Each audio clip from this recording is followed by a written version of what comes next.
जोड़ने के लिए कृति गांगुली दा ने जो ऐसी व्यवस्था की है, इसके लिए हम आपको धन्यवाद देते हैं।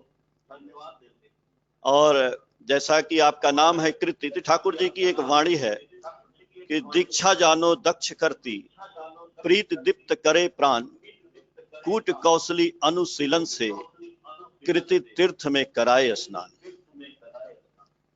और इसी में कृति तीर्थ में कराए स्नान, तो आज कृति दादा के द्वारा हम लोग जो है इस तीर्थ में स्नान करने का मौका मिला है हम लोगों को।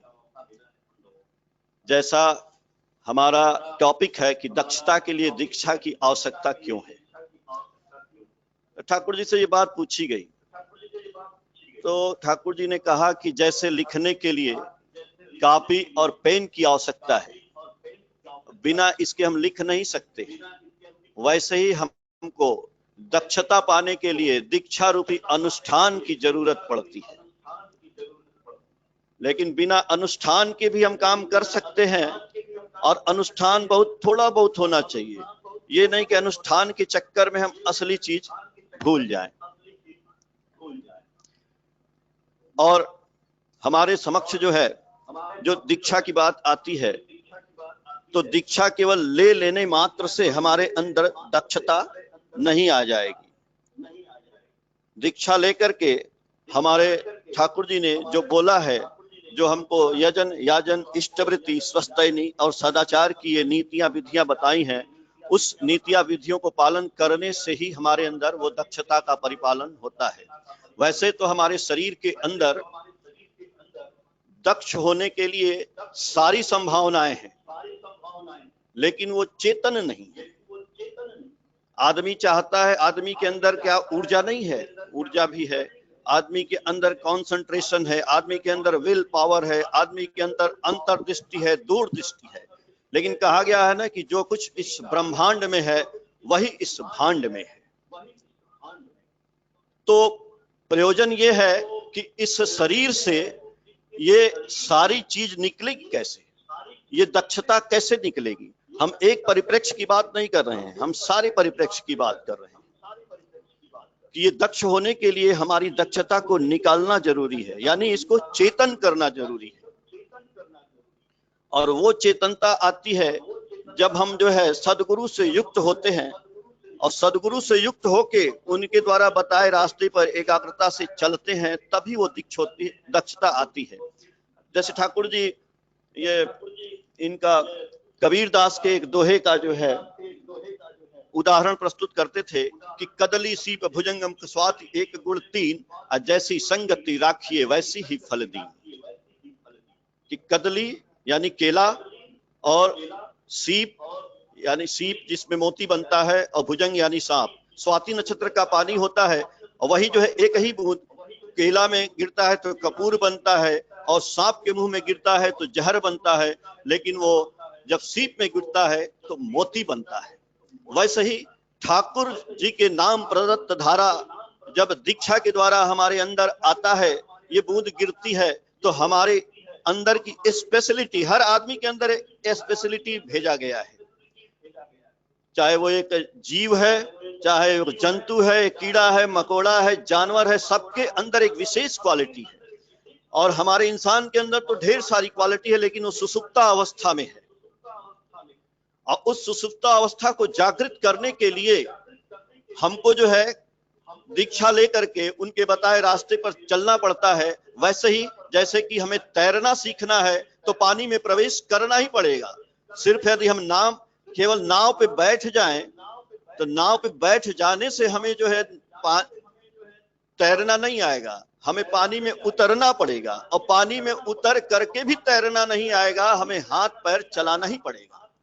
वैसे ही हम केवल दीक्षा ले लें ठाकुर जी की और सोचे कि हम दक्ष हो जाएं, तो दक्ष कभी नहीं हो सकते, क्योंकि हमको हाथ पैर चलाने की आवश्यकता है।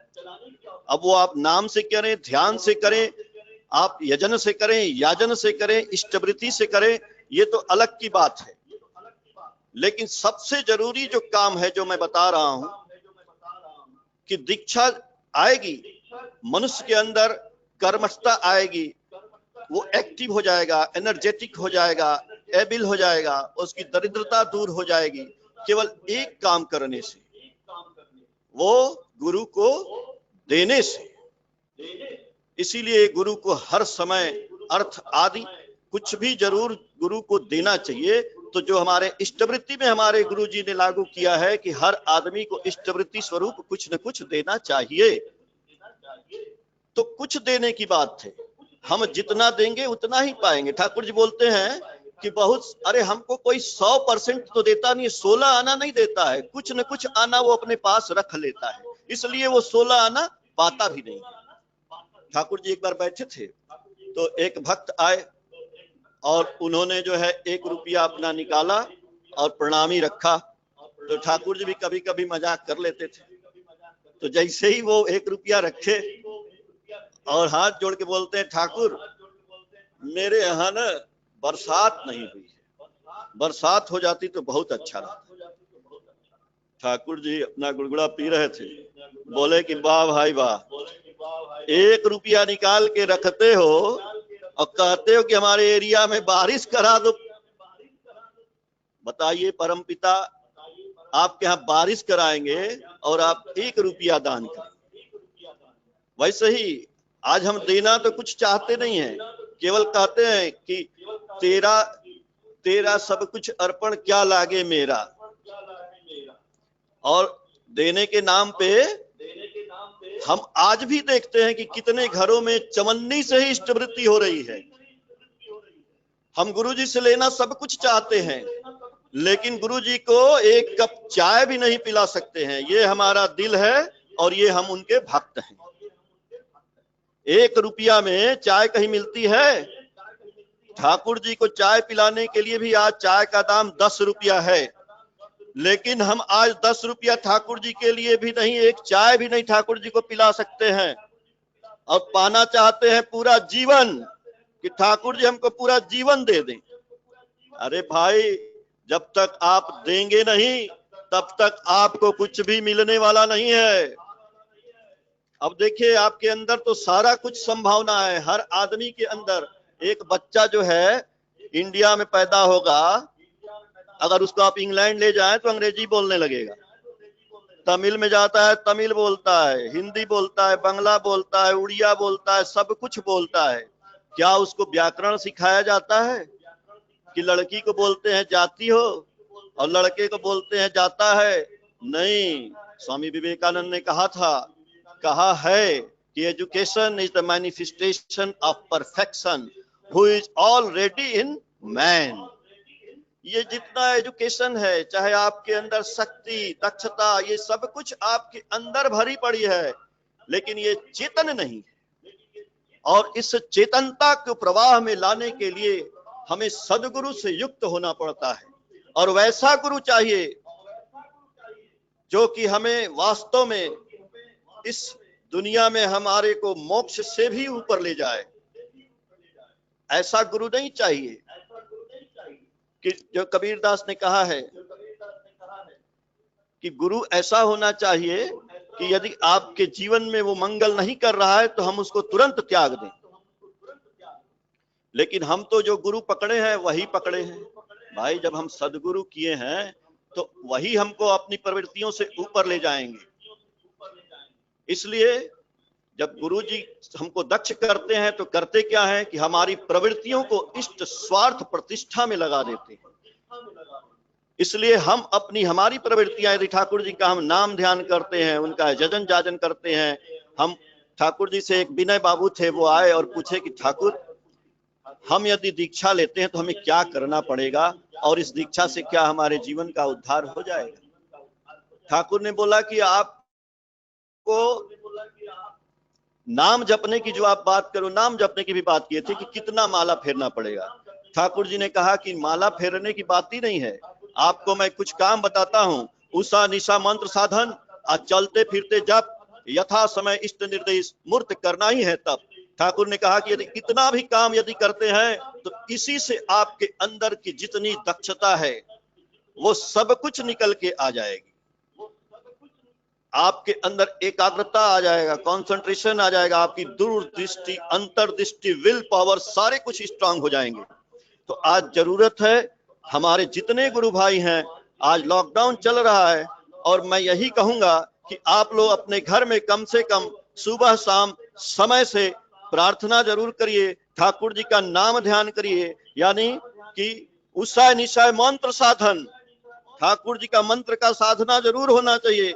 चलते फिरते जब यथा समय इष्ट निर्देश। अब इष्ट कौन है? आप कहेंगे कि ठाकुर जी का निर्देश। अरे भाई, ठाकुर जी के जो परिवार के हैं, आचार्य हैं, पूजनीय बवाईदा हैं, वही इष्ट के स्वरूप हैं, वो जिंदा इष्ट हैं, और वो जो बोलते हैं उनको करना ही इष्ट का निर्देश है। जब हम उसको पालन करते हैं तो ऑटोमेटिक दक्ष होते चले जाएंगे।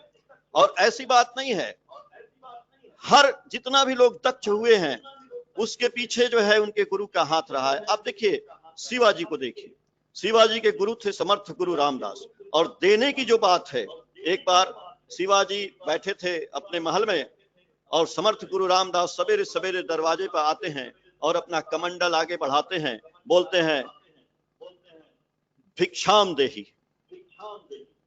शिवाजी देखते हैं कि अरे ये तो मेरे गुरु जी हैं और भिक्षा मांग रहे हैं। वो तुरंत हमने सिंहासन के उठकर दौड़े हुए आए और उनके पैरों पे गिर पड़े और बोले, अरे गुरुजी, आप हमारे दरवाजे पर हमसे भिक्षा मांग रहे हैं, ऐसा क्यों? बोले नहीं नहीं, देखो हम तो गुरु हैं और हम भिक्षा मांग के ही खाना खाते हैं, तुम ऐसा है कि हमें भिक्षा में जो कुछ है वो दो। शिवाजी भी एक शिष्य ऐसे थे, वो बोले गुरुजी रुकिए 2 मिनट, मैं अभी आता हूं। और गुरुजी जो है वहीं खड़े रहे, शिवाजी अंदर गए और एक कागज का टुकड़ा लाके उनके कमंडल में डाल दिया। और वो कमंडल में देखे समर्थ गुरु रामदास की मेरा शिष्य एक कागज का टुकड़ा डाल दिया है। बोले कि अरे ये क्या दे रहे हो? शिवाजी ने कहा उसको देखिए तो सही। जब कागज का टुकड़ा उठा के देखते हैं समर्थ गुरु रामदास, तो देखते हैं कि शिवाजी ने सारा राजपाट, यहां तक कि अपना जीवन भी गुरु के चरणों में न्यौछावर कर दिया था। गुरु जी बहुत प्रसन्न हुए और शिवाजी रामदास को अपने गुरु को राजगद्दी पर बैठाते थे और उनके कहने से सारा जो है राज का काम करते थे। तो शिवाजी बहुत तेज थोड़ी थे, शिवाजी तो बड़े दूरदर्श थे। यदि वो स्वार्थ प्रतिष्ठा में इस अपने शक्ति को लगाते तो मनुष्यों को व्याहत कर देते, घायल कर देते, मार डालते। लेकिन अपने गुरु के आदेश का पालन करते हुए उन्होंने जो है मुगलों के दांत खट्टे किए, मराठा साम्राज्य को आगे बढ़ाया। तो आप देखिए, गुरु को देने की प्रवृत्ति हमारे पास जितना होगा कि सैक्रिफाइस फॉर लव, जैसे ठाकुर के झोंक थी अपने माँ को देने के लिए। माँ जो बोलती थी वो चाहते थे कि माँ हमसे बोले हम माँ के लिए क्या न कर दें। किसी का भी झोंक हो, स्त्री पुत्र परिवार मान यश, ये सब कुछ जो है इष्ट के लिए देना है। इसीलिए हमको इष्ट स्वार्थ प्रतिष्ठापन्न बनना है। तो हम कहते हैं कि इष्ट की प्रतिष्ठा और इष्ट निष्ठा। ठाकुर जी से पूछा गया कि ठाकुर जी इष्ट प्रतिष्ठा क्या है और इष्ट निष्ठा क्या है? सुनिएगा, ये बहुत बड़ी बात है। हम लोग जो है इसको कई बार लोगों से सुनते हैं कि भाई इष्ट प्रतिष्ठा करो, ठाकुर की प्रतिष्ठा करो, ठाकुर की। अरे ठाकुर की प्रतिष्ठा का मतलब जो ठाकुर ने बताया है वो हमको पहले समझना है। ठाकुर ने कहा कि इष्ट निष्ठा का मतलब है कि अपने अंदर की कमी को जान लेना कि हमारे अंदर ये बुराइयां हैं और उस बुराई को दूर कर देना ही इष्ट की प्रतिष्ठा है। हम उस बुराई को दूर नहीं किए और ठाकुर जी की हम प्रतिष्ठा क्या करेंगे? ज्यादा समय है ना तो हम थोड़ा और बोले। हेलो हेलो, बोलिए बोलिए दादा, 5 मिनट है। हाँ, तो मैं ये कह रहा था इष्ट प्रतिष्ठा की बात, जो देने की बात मैं कर रहा था। इसीलिए ठाकुर जी बोले हैं कि गुरु को केवल देना चाहिए और गुरु से लेने के चक्कर में कभी नहीं पड़ना चाहिए कि गुरु से हमको अर्थ मिल जाए, गुरु से हमारा अभाव अभियोग दूर हो जाए। ये सब बातें तो सोचना भी नहीं चाहिए। लेकिन हम जैसे ही देखते हैं जाते हैं लोग, ठाकुर जी मेरा ये दूर कर दो, ठाकुर जी मेरा वो। अरे कुछ नहीं होने वाला है। ठाकुर जी बोल रहे हैं कि गुरु से तो अपने अभाव अभियोग की चर्चा भी नहीं करना चाहिए। हाँ, यदि बहुत आप निरुपाय हो जाएं, एकदम आप विपत्ति में फंस जाएं, तब जाके गुरु जी को याद करेंगे और गुरु जी 100% आएंगे। वैसे ही आएंगे। जब एक बार हिरनंदन दा, जो राजू दा के दादाजी हैं, वो ठाकुर जी से एक बार ये प्रश्न किए थे कि ठाकुर, यदि आप हमारे गुरु हैं तो हम लोग, यदि भक्त लोग आपको बुलाते हैं तो क्या आप भक्तों के पास जाते हैं? ठाकुर जी उनसे बोले हिरनंदन दा से, ठाकुर, अरे Hiranandan da, I am the fulfiller of Ram, I am the fulfiller of Krishna, I am the fulfiller of Jesus, Muhammad, Buddha and what not. When you shout me, I hear you. When you call me, I appear with you. तो ठाकुर ने, हरिनंदन दा ने कहा कि ठाकुर जी साथ क्यों, सामने क्यों नहीं? तो ठाकुर ने कहा, हिरनंदन, ताव होते पारे यदि प्रयोजन थाके, यदि प्रयोजन में यदि वैसा हो जाएगा, यदि हमारा भक्त एकदम असाक्त हो गया है, तो मैं वहां सशरीर भी आके उसको दिखाई दूंगा और उसका काम होगा। इसका ज्वलंत उदाहरण मैं 5 मिनट में आपके सामने रखूंगा। आज से कुछ साल पहले जब पूजनीय बवाईदा लखनऊ में आए थे, उस समय सारे के सारे कानपुर के और लखनऊ के और भी जहां के सारे भक्त जो है वहां पे पहुंच गए थे। उस दिन मैं नहीं पहुंच पाया। उसकी एक बहुत बड़ी घटना मैं आपको बताता हूं कि कैसे ठाकुर जी आते हैं, उसका एकदम ज्वलंत उदाहरण मैं दे रहा हूं। हुआ क्या कि सवेरे हम लोग तैयारी किए थे जाने के लिए, हम थी, हमारी मिसेस थी ममता। वो स्कूल में हमारे यहाँ कुछ एक जो है टीचरों की नियुक्ति होनी थी, तो उनका जो है टेस्ट वगैरह लेना था और वहां पे हमारी प्रिंसिपल ने ड्यूटी लगा रखी थी। तो हमारी वाइफ ने बोला, अरे आपको जाना नहीं है क्या? तो हम बोले, देखो भाई, प्रिंसिपल छोड़ नहीं रही है तो इसमें भी ठाकुर जी की कोई न कोई मर्जी है, मैं ठाकुर जी की मर्जी को लेके चलता हूँ, यदि नहीं जाना है तो वो भी ठाकुर जी की मर्जी है। आज जो है ये कोरोना हुआ है, ये भी ठाकुर जी की मर्जी है, वरना ये पूरा प्रदूषण साफ नहीं होता। कितना पैसा लगा गंगा जी में, नहीं साफ हुआ, अपने आप साफ हो गया, ओजोन लेयर बंद हो गया। लेकिन उस समय क्या हुआ, थोड़ी देर में हमारी वाइफ का फोन आता है कि भाई हमारे पास अब समय नहीं है, हमारे इतना तकलीफ हो रहा है कि हम जमीन पे गिर गए हैं, हम उठ नहीं पाएंगे। हम तुरंत अपनी प्रिंसिपल से छुट्टी लिए और आए, देखे किसी तरह से हम अपनी कार में डाले उनको और ले गए एक नर्सिंग होम में। वहां नर्सिंग होम में भर्ती किए और उस समय कोई गुरु भाई नहीं थे, सारे लखनऊ चले गए थे, बहुत कम लोग थे। और मैंने कहा कि भाई जरा इनको चेक करो। कहा कि भैया इनका ना ब्लड जो है 2 यूनिट रह गया है और ये बहुत पल भर की मेहमान है, आप जैसे भी है इनका ब्लड ले आओ तो चढ़ा दें। तो हम कहे कि भैया ब्लड बताओ तो कौन सा ले आए? तो ब्लड था O नेगेटिव। अब O नेगेटिव ब्लड पूरे कानपुर में छान मारे भाई, कहीं नहीं मिला। और यहाँ से पूजनीय बवाईदा के यहाँ अंत में, उस समय भी हम नहीं बोले कि बवाईदा आए हैं तो वहां डिस्टरबेंस होगा, कुछ नहीं बोले। शाम को 5 बज गया, जब वहां से लोग चलने लगे तब हम जो है राजेश भैया को फोन किए। हम कहे कि ऐसा ऐसा प्रॉब्लम हो गया है, थोड़ा बवाईदा को निवेदन कर दीजिए। उसके बाद बवाईदा को निवेदन हुआ और कानपुर के सभी लोग जो है यहाँ कानपुर आए हॉस्पिटल में यहाँ पे, और सब लोग ब्लड खोजने लगे। अब ब्लड मिले ना, 8 बज गया, डॉक्टर भाग गया। डॉक्टर बोला कि भैया ये गाड़ी छूट गई, पूरा शरीर एकदम पीला हो गया था। लोग बोले कि अब इसको यहाँ से ले जाओ। अब हम क्या करें, बच्चे बाहर रो रहे थे, मेरे समझ में नहीं आ रहा था कि हम क्या करें। अंत में हमको यही बात याद आई हिरनंदन दा वाली कि ठाकुर को बुलाने से जरूर आते। मेरे पास ठाकुर जी की एक फोटो थी पॉकेट में, मैं बता रहा हूं आज ये बात, और बाहर मैं बैठ करके और उस फोटो से ठाकुर जी से मैंने बोला कि ठाकुर जी अब नहीं आएंगे तो आप कब आएंगे? अरे उसी के 2 मिनट बाद एक फोन आया, यहाँ पे कमलेश भाभी हैं, उनके लड़के का, कि बोला है? तो वो बोला कि भाई दादा क्या हुआ है? हमने बोला कि देखो ऐसा है कि हम सब जगह फोन कर गए और कोई सुनता नहीं यार, ओ निगेटिव ब्लड नहीं मिल रहा है। बोला कि अच्छा दादा ठीक है, फिर वो रख दिया फोन।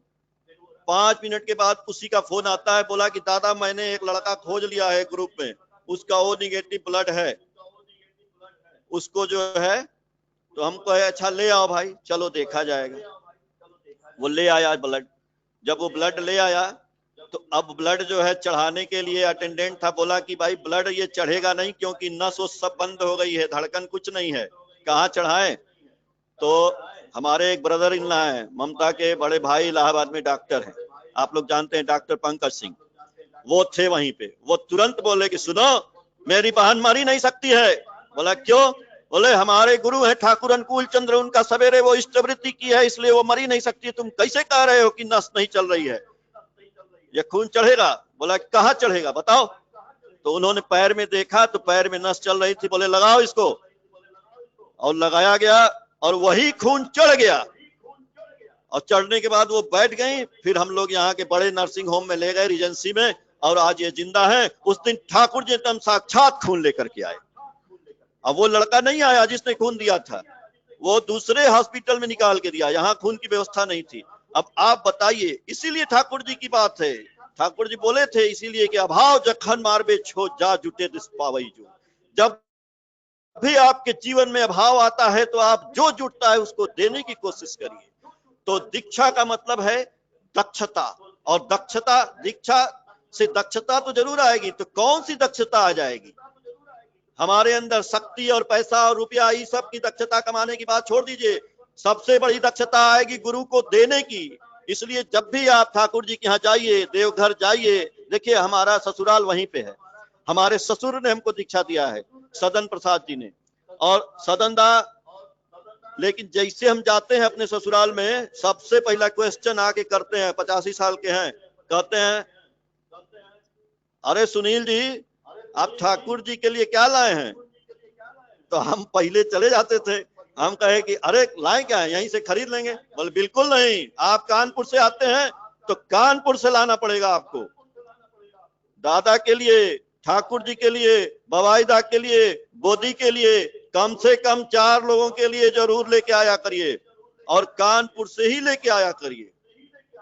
और उनकी हम बात क्या बताएं, अब तो बहुत लंबा हो जाएगा, कि हमारे father in law Thakur ji को देखे थे और उनका ऐसा नशा चढ़ा कि वो तो इंग्लिश के लेक्चरर थे दुर्गापुर में, और 9 साल पहले ठाकुर जी खाली बोल दिए भालो और पूरा नौकरी छोड़ दिए। खाली पूछे थे ठाकुर जी से, ठाकुर हमारा मन नहीं करता है नौकरी करने का, हम मन करता है कि आपके साथ काम करें, आपके यहाँ काम करें। ठाकुर जी बोल दिए भालो, अब नौकरी छोड़ दिए। उनके बच्चे छोटे छोटे थे, जो आज दोनों बच्चे डॉक्टर है ना, वो सब छोड़ दिए। उसके बाद उनकी देने की प्रवृत्ति देखिए। एक जमीन थी वहां पे हनुमान जी के मंदिर, जहाँ चौरास्ते में पड़ता है, आप जाते होंगे सत्संग के आगे, वहां पे एक था। वो जमीन उन्होंने रांगा माँ ने बोला उनको दे दिए, दान कर दिए। भैंस, अरे गाय थी उनके पास 40 किलो दूध देती थी, एक दिन वो ले जाके दे दिए। सोना रुपया पैसा जो आता था झोंक सब कुछ देते जाते थे। घर पे भले लड़ाई झगड़ा होता था, यार सब आप ठाकुर जी को दे देते हैं, लड़का कैसे पढ़ेगा लिखेगा? बोले कुछ नहीं, हम न जानते हैं, ठाकुर भगवान है।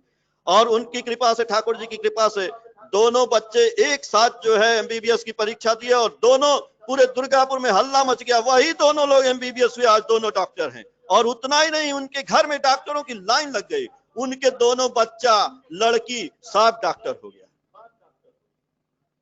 और उधर से देखिए अब इधर आ रहा है। तो इसलिए हमारे अंदर दक्षता आएगी कैसी? ठाकुर जी को दीक्षा लेने से देने की दक्षता आएगी। इसीलिए कहते हैं कि गुरु ऐसा करिएगा भैया कि गुरु करो जान कर, पानी पियो छान कर। ठाकुर जी ने बोला है कि बाजार करने से, बाजार में घूमने से ही, बाजार घूम कर गुरु करने से दीक्षा गई जहन्नुम में, होगी क्या तेरी शंका दूर, होगा क्या कुछ लाख जन्म में। जय गुरु। ठाकुर जी सबका कल्याण करे। वंदे पुरुषोत्तम।